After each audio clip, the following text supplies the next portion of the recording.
Welcome back, everyone. Anzzia here, and today I bring you the amazing painter extraordinaire, Gee. Thank you so much for joining us. My pleasure. Thanks for having me. Okay, so tell our readers, viewers, a little bit about your artwork and what you do. Well, about 24 years ago, I had to make a decision with staying at home, and I had to have something to fill my days, so I taught myself how to draw and how to paint. I started out in oils. My then baby at the time didn't give me enough time to deal with that. He used my spatulas as weapons, so then I switched to acrylics. And acrylics, graphite, and charcoal is where I stayed. Okay. 24 years ago, is that what you said? 24 years ago. Self-taught? Self-taught. No, like I remember growing up, I used to watch, I can't remember his name, the little old guy with the afro on TV painting. No. Did you watch him though? When I was expecting, I was on bed rest, so yep, Bob something. But yes. Yeah, I watched him. Okay, so what was some of your inspiration for your art? So we have horses here, we have a beach scene. Okay, I have a childhood friend who lives in Northern Ireland. Okay. And she has a working horse farm, but not a horse farm like we do here, but she does shows, dressage. Oh, okay. So she's got elegant horses. Yes. And they're beautiful, and she would send me pictures of them winning blue ribbons, and this is one of hers. This is Goldie. It's beautiful. And Goldie had just won and was really, really tired, so this was one of her post-show pictures that I used to do this one. But the one in the back, yes. The guitar. That is, I have to say, one of my favorite series that I've done. Coming out of an illness, my husband took me out one night to a jazz club locally here in Ocala to see a quartet. Mm-hmm. And just this was my introduction to jazz. Just the way the colorful LED lights played on the brass and the black guitar, it was like liquid light, like liquid music. I don't know. It just got to me, and when we got home, you know, we're driving home, and he's like, well, what did you think of it? And I'm like, I moved to do a piece.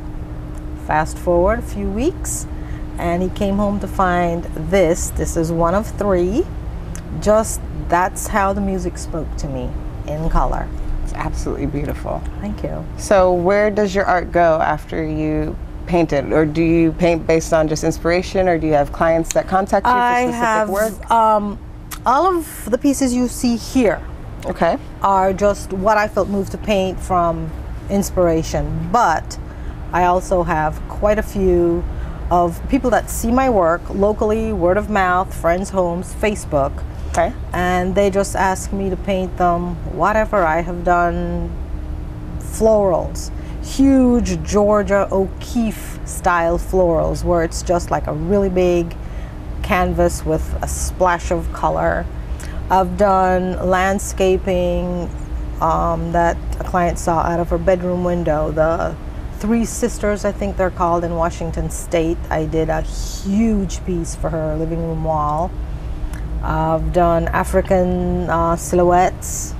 A gentleman was in Africa in one of the armed forces, came back home and said that he could see the elephants, mom elephant holding the baby elephant, you know, tail to trunk.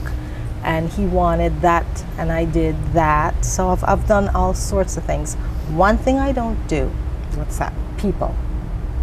Why is that? You don't do portraits? I don't do portraits. I've done the Christ. Okay. The thing with portraits is this. What I see when I look at you is not necessarily your interpretation of yourself when you look at yourself.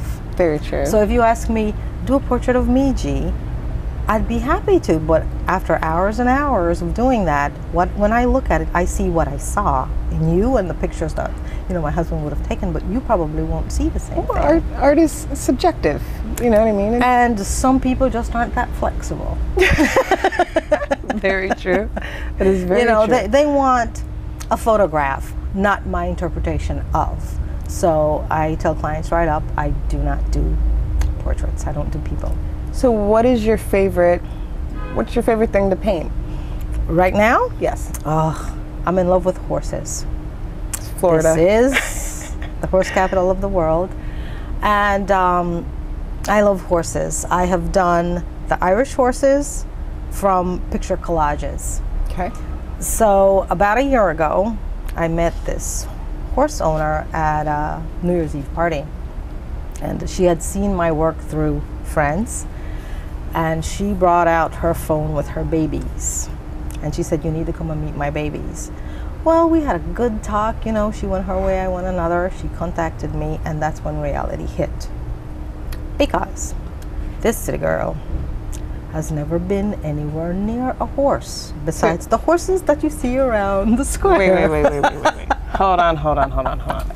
So all of your horses up until that point were based on photos. Photos. So this was your first interaction with like a real life horse. How'd that go? Honestly, all right, we get up, we go. Introduce myself to this lady again. She's gonna go introduce me to the babies. I'm thinking Douglas is there with his camera, you know, he's gonna catch some stills. I'm gonna go home, I'm gonna do my magic. No, she opened up this thing and there are 4 huge heads. And she's like, come on, this is Belinda. And my knees are knocking. I mean, for real. If you guys were filming, that would have been click, click, click, click. My heart's going. It was a mess. Were you afraid? Deathly so. But, you know, there's my husband egging me on. Come on, baby, you can do this. There's Joni with her baby. She's so full of pride. And I took my hand and I touched the first horse. It was a quarter horse. No, I don't know if you're familiar with horses, but this thing was huge. Familiar. So I touched it, and the first thing out of my mouth was, oh my gosh, it is so soft.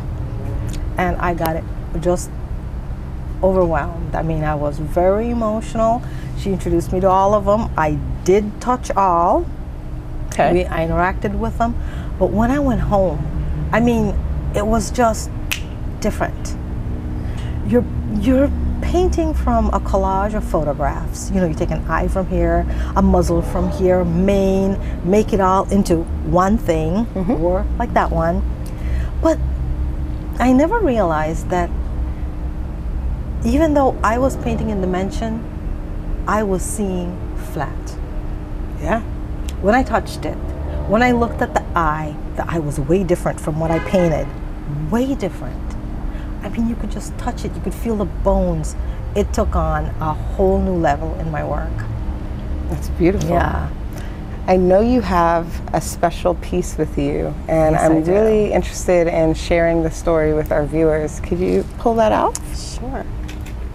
Okay. So tell us a little bit about the story behind this horse This guy. and this painting, or this drawing. Douglas had a business thing in Gainesville one Saturday, and on his way back, he saw the horses at the rescue. I really can't say the name of the street. I don't know. It's the same street with Maplewood Elementary, though, and they just have pasture and horses in various stages of, sadly, neglect. Wow. Okay. And he came and picked me up, and we went back, him with his camera, and this horse, when he... Yeah. This horse came, and I'm going to try not to get emotional here, but this horse just, he tore me to bits. He had no self-esteem. I mean, this thing had been abused. Hips hanging out, I mean, ribs just... Emaciated and all, oh no. Skin and bones, and his head just hung. It never looked up, never made eye contact, nothing. And I'm standing there just talking, and Douglas is shooting some stills for me. And I went home, and I had to give him some respect. So I sketched him out, and drew him with charcoal and graphite, and I posted him on Facebook with his story. And I asked for somebody to please name him. And a friend of mine said he has paid his dues. He has served his time. He is an old soldier. So this is Old Soldier. I had interest in this piece, and the person looked at it and could not buy it. She was reduced to tears. I mean, you can see the sadness I drew what I saw, and she said that she could not look at this because she could feel the sadness and the shame in his face. Wow. On a plus, he is still out there, and he is beautiful. So he's been he's been rehabilitated nourished and rehabilitated. Oh. He is beautiful, but he is still there. That's beautiful. So this is old soldier at his worst. That's amazing. So real quick, can you give our viewers and readers and all of that good stuff your social media information? Where can they go to purchase some art from you or have a custom piece created? How do we contact Gee? I no longer have my work locally displayed. I did, but no longer. So it's Gee Singh Newbanks. GEEMSINGH-NEWBANKS on Facebook.